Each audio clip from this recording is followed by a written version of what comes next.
as a character. So I thought that was pretty cool seeing that. And then the whole Rad Scorpion scene was pretty awesome. It's a big thing in the New Vegas game that a big random animal that you run into when you're walking throughout the game. So I thought it was pretty neat seeing that, and it was pretty gruesome looking.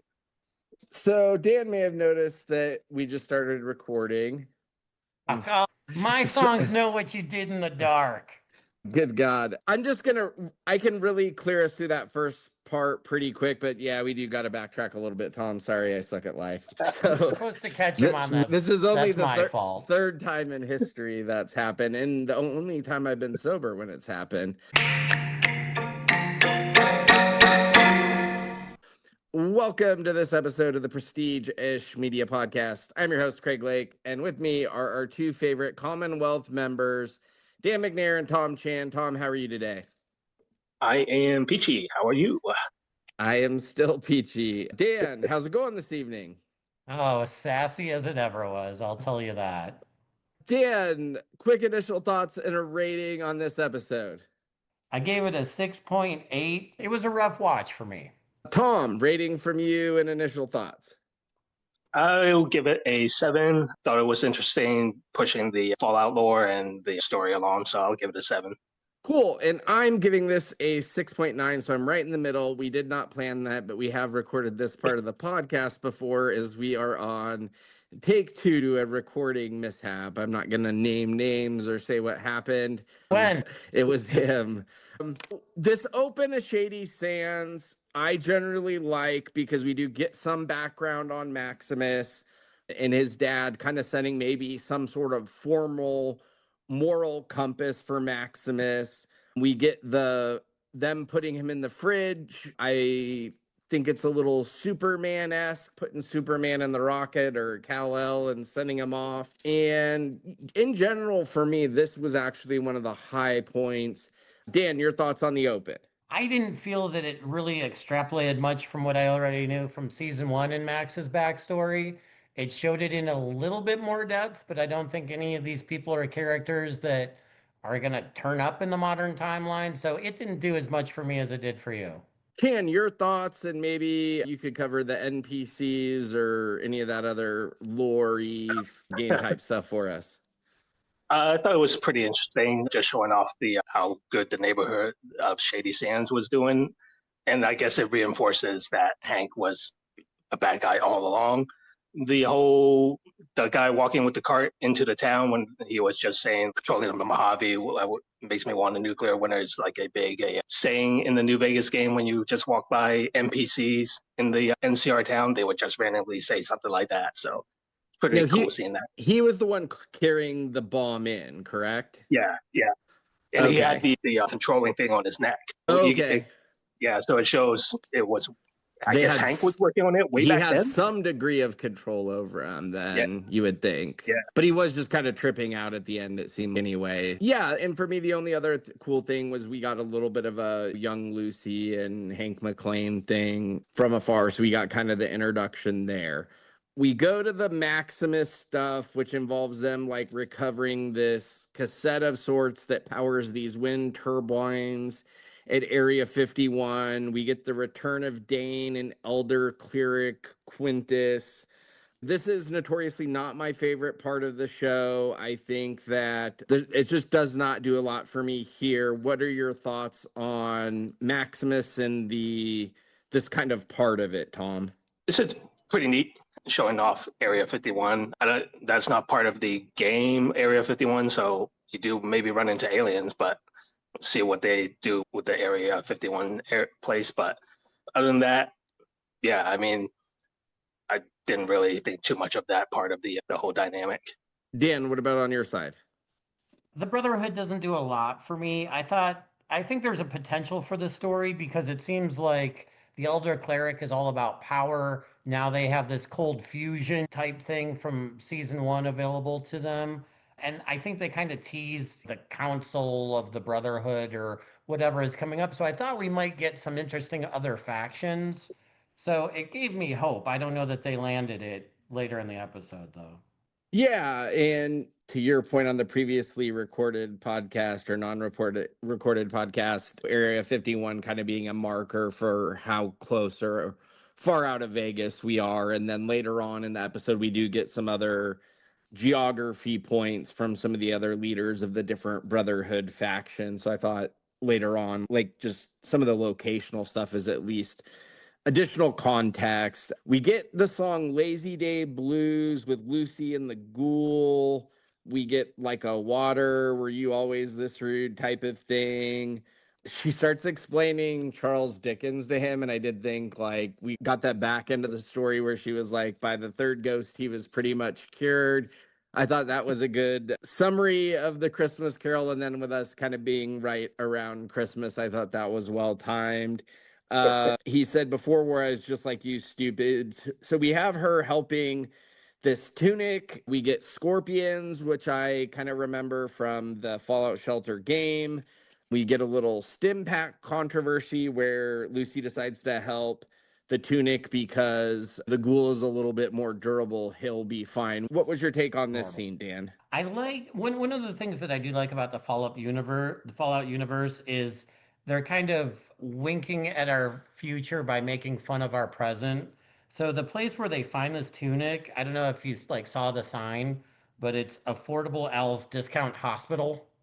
Okay. Was the location. And Tom, maybe I don't know if that's something from the game, but I wouldn't mind a discount hospital at this day and age. I think that's kind of a funny idea. That's what vets are for, Dan, or quick care.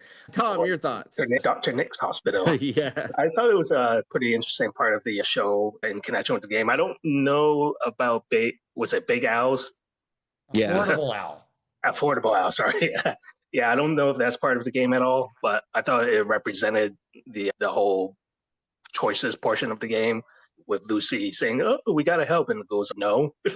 And then when they get in trouble, you make the choice of either helping the ghoul or the tunic, which if it were me playing the game, I would have helped the ghoul.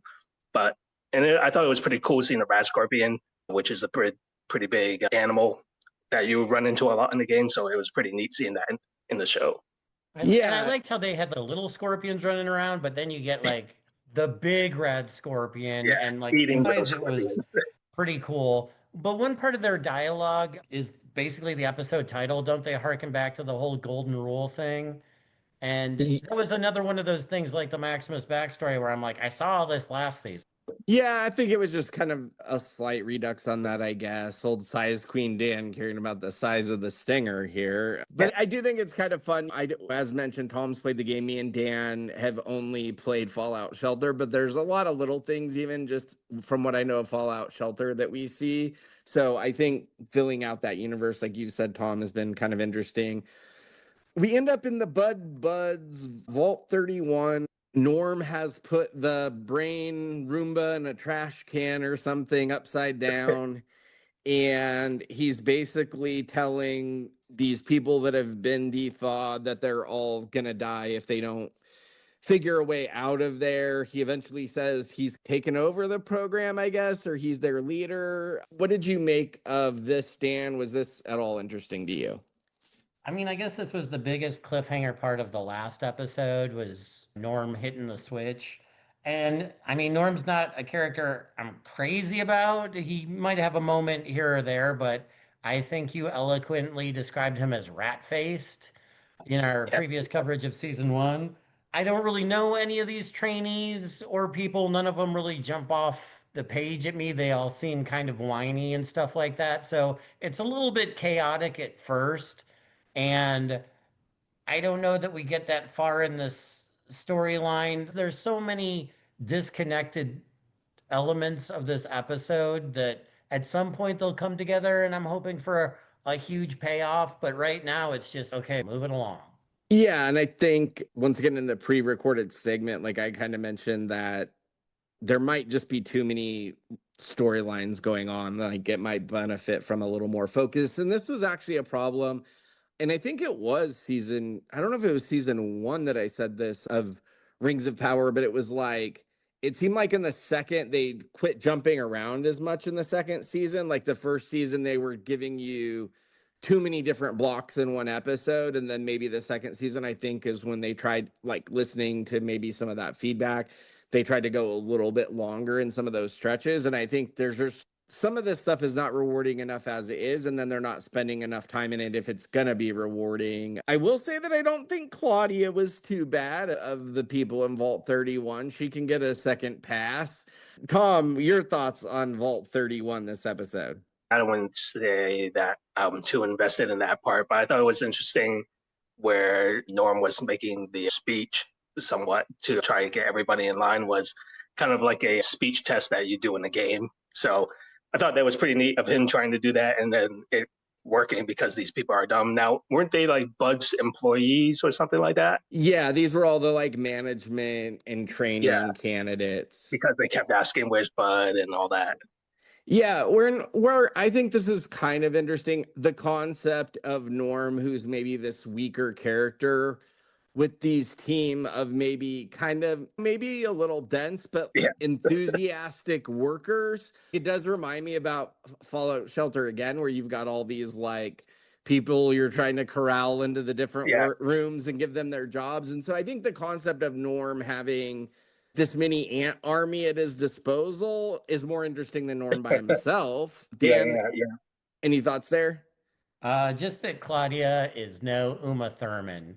Work a miracle. Oh God. I did think the comment about somebody eating the crackers from the welcoming kit was fine. I assume that like Norm's just rated all the welcoming kits by then. Yeah. So we get some of McClane, like he's doing all this. Now, are those, I guess you'd call them lab mice versus rats? What's the official nomenclature of these things? Anybody got a take on that? I'm not even going to try their pronouns. Or is it like you would love to find a way to get exploding mice up your... Inappropriate, Dan.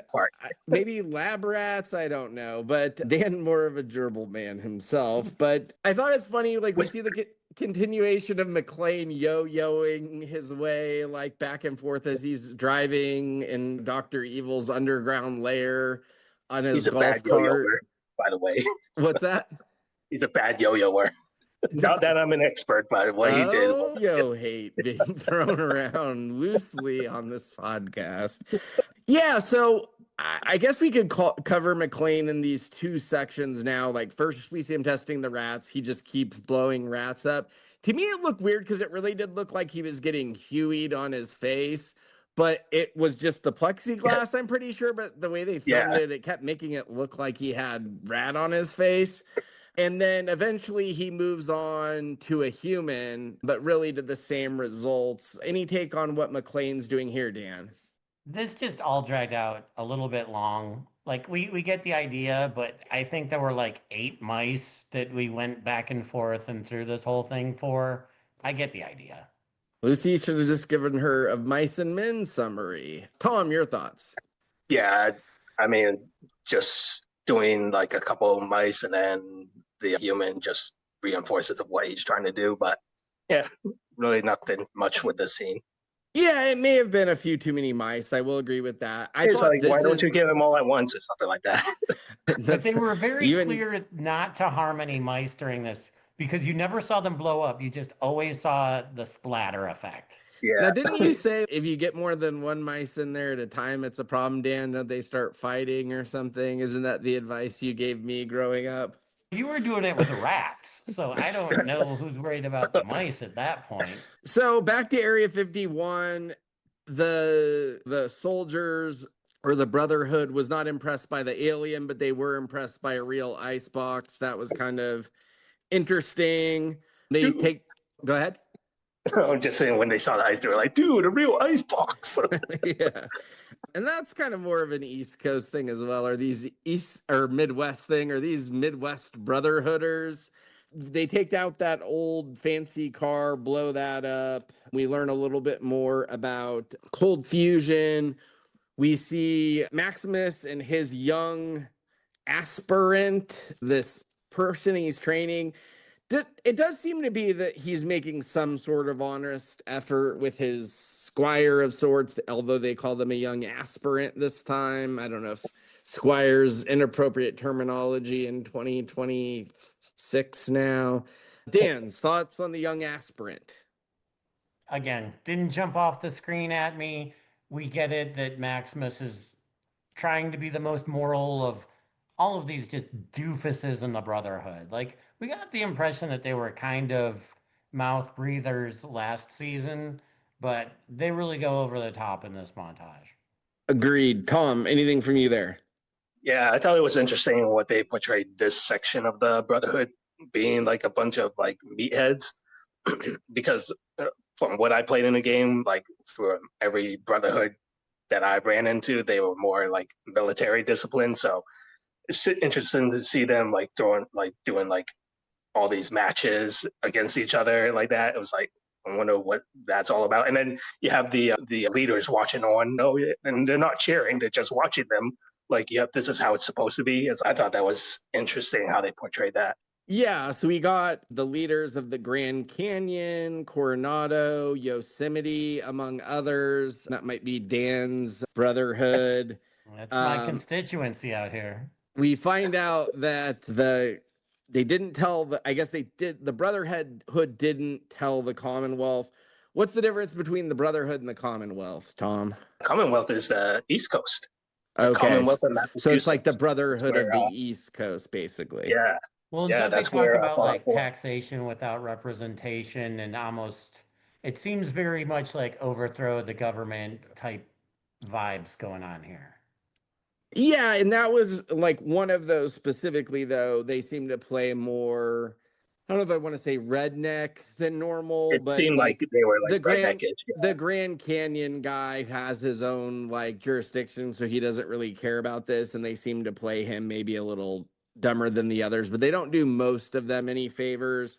Obviously, the woman leader is the smarter one of this group, but she is told not to talk. So we got our. It's been a while for you, Craig, hasn't it? It has. I did think one thing was funny about the like jurisdictions or whatever, and he said you just like that they'll let you robots. One time, and he was very well justified. And we got the Commonwealth, the Codex being open to interpretation. So that really being after these other leaders, they didn't seem to be that enthused until they saw the cold fusion or the energy sources that they had. And once they saw that, then they were all on board with whatever. Is that generally what you guys took from that? Yes. Yeah, the power cores, essential for power armors in the game. Okay, cool. So we get Lucy with the tunic. Not a great quote here. I wouldn't want to see you get raped by the wrong people. She says, I'll bear that in mind. And we get Fudge as she kind of works her way into maybe some sort of trap. Do we think she ran? Is she like running into the tunics, Tom? Or is this a different group in the desert? Or what's going on here? The tunics, I'm not sure who they are or who they would be in the game. Maybe they would be like some slaves that you needed to rescue from the faction that Lucy eventually runs into, which is the Caesar's Legion. Okay, so that's who we think she ran into here. Gotcha. Pretty sure, 99% sure that's who she runs into, which is a big faction in the game that you run into and get to choose if you want to join up with them or not. Dan, your thoughts? Yeah, I didn't know about the Caesar Legion, but I did mark them because they were part of the Amazon screen of lore. So that was really the first time I learned about them before watching this episode. So I'm with Tom thinking that's where this is headed. Which is interesting when Lucy runs into them, she says, I am nice. And I think part of the game when you're doing like favors with him is being mean. Got it. Where they appreciate you being mean towards others. Yeah, and I think as we hear you like point out some of these things, like I don't even think we really were registering the choices of the game prior to, and it makes sense. And now that like we're seeing it, and like you pointed out, but I think that's good feedback. I did also think it was kind of funny with the buds, like the band-aids that he was calling merit dots or whatever, and they're all about the perks. Unfortunately, we haven't seen Jack Cherry this season, but from Severance. But yeah, I thought the merit dots were funny. That group does escape through the ventilation system with Norm. Norm says it's beautiful. That's kind of like the view that Lucy had when she escaped, right? Yeah, the Ferris wheel and those barracks all seem like right out of season one. To Tom's point earlier, we get what I might call fight night. Get it? Because they're knights. But Yeah. it's kind of like a rock'em sock'em robots type of deal. To Tom, I think, kind of jokingly alluded to it earlier, or maybe in our pre-recorded segment about Moldover or Moldaver. Over. And this guy challenges Maximus to a fight Dan style, no armor, but bareback. Dane is disappointed, not in the bareback, but just in the overall process of it all. And then we get introduced at the end to, I think it's Xander Harkless of the Commonwealth. And that is played by Kumail Kumail Nanjiani. Nanjiani. Okay. No From brother Only of Murders fame. Yes, and the brother of pronunciation to Juan Carlos Stanton Esposito. I think he could be interesting. He was with the Commonwealth, right, Tom? Yes. And he says, I must have forgot my We're having a civil war and I invitation. wasn't invited or something like that. There's a pants in your bareback armor party and I didn't get my invitation. And they close this out with the twist too, the old dick twister. Dan, thoughts Twist on the... again. Oh, okay. Thoughts on the close here? I think the appearance of this new character actually breathed a little bit of life into the show for me. I like the actor, I like his presence, I like the line delivery. And if we're going to be seeing the Brotherhood, I think we need some witty dialogue and some character dynamics rather than just like this frat party thing that's going on there. Yeah, I mean, I think they probably spent their acting budget on the Mr. Robot dude the first season, only to realize like he's not super exciting. And so getting a second season maybe injected some acting budget numbers into old Nanjani. But yeah, I can't get least interested in this part of it. And I will say I enjoy the show overall. I think we both think that, or all think this was maybe a slower episode, but I'm enjoying talking about it with you guys, and hopefully our listeners enjoy listening to it. And we try to make it fun, and it's more enjoyable talking about it than it was watching it for me. But any final Craig, did you think that was Tommaso Ciampa when he would first fought the guy? Yeah, no, I was trying to figure out which wrestler he reminded me of. Yeah. Like he's a little bigger than Ciampa. Yeah, probably. Film, it's really tough how they portray people in film. But yeah, I couldn't figure out who he reminded me of, but I was kind of trying to pick somebody out. That's a good call out though. Yeah. Big John Studd from any bald bearded indie guy. So cool. Yeah, no, I appreciate it. Anything else? Closing credits. I tried to watch them this time more than I did the first time, but I forgot. I'm not really a closing credits lord. What do you got, Dan? Just that there's a poster of Cooper, a movie poster, and it seems like he's wearing kind of the Roman era armor similar to what the Caesar group is. So I don't know what type of connection there may be there, but I think they were loosely tying that. Anything from you on the credits or to close us out, Tom? I didn't really pay attention to the end credits this episode like I did the first episode, but overall, it'll be interesting how they tie everything together if they're going that route as in the game. But as far as like with the Caesar's Legion, it seems going to be a big portion of the show. And then you got to tie it back to Mr. House in Vegas and all that. And then you got the NCR and all that. And then Hank, whatever he's doing. So it'll be interesting to see what they do to tie it all together. Yeah, and I guess the only like cleanup from last week, like when I was trying to reorient myself back in the show, is like that Robco and Vault Tech are like kind of competitors when we've maybe had more Vault Tech exposure season one, and then this season we're maybe getting more Robco exposure. And so just kind of like crossing those wires and really understanding these are two separate entities. Is that generally accurate, Tom, from your perspective? For the two of you, is the show would have been more interesting with the whole storylines if they released all the episodes at once, where you could watch it back to back? I think so for me. What about you, Dan? I thought season one was very strong. Oh, you're just talking about the entire second season all at one sitting? Yeah, if they released it all at once, where you can watch it more rather than waiting a week between. The way that I'm oriented is I like some time to ponder in between because when I watch it back to back, I have a hard time separating one episode starting and ending. And a lot of times, the way an episode is written, there are like key mark moments that I think you miss when you watch it at one sitting. So, most shows I like this way, but I do think maybe to your point that this episode being a lull with and now having to wait a week in this lull and in this space before maybe getting a pick me up in episode 3, like it does prolong the agony. And to this point, when we say that podcasting wise, this is a lot better just because it's especially with our Stranger Thing and for gauntlet this Amazon wise, week. it's a lot better for them too. Yeah. But I think last season they released maybe the first 2, or maybe the first one was extra long, but like sometimes they release 2, sometimes they release 3 at a time. It seems like there's not a lot of rhyme or reason on the Amazon side. Other than maybe that, if like the beginning of the season's a little weaker. And so to that point, if this was a 3-episode batch, would it have paired better with the wine with the steak? Maybe, but we'll see. It's hard to evaluate until we see a little more, and we'll see what next week brings. I leave you with these parting thoughts. One night and one last time. Thanks for the memories, even if they weren't so great. Slip my wrist now.